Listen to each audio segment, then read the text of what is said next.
जी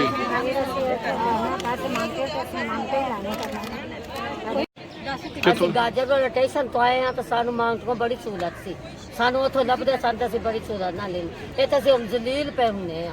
ਸਵੇਰ ਦੇ ਆਇਆ 5 ਵਜੇ ਦੇ।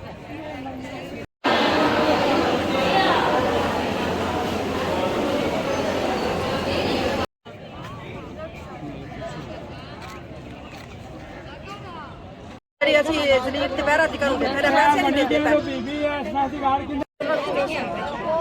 ਅੱਗੇ ਕਿੱਥੋਂ ਪੈਸੇ ਮਿਲਦੇ ਹਨ? ਔਰ ਮਾਂਗਟ ਅੱਛਾ ਤੁਹਾਡੇ ਲਈ ਨਜ਼ਦੀਕ ਹੈ ਕਿ ਇੱਥੇ ਨਜ਼ਦੀਕ ਹੈ? 10,000 ਹੁਣ ਆਇਆ ਹੈ।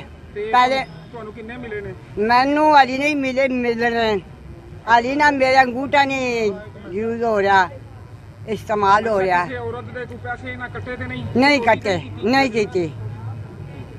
असल इसके अलावा जो आपकी जो डीडी साहब हैं उनके ऊपर क्या तहफ़्फ़ुज़ात है, क्या वजह है क्यों नहीं सेंटर चल रही? सर सेंटर इस वजह से नहीं चल रहा कि डीजी साहब जो है ना वो माफिया के हाथों लगे हुए हैं।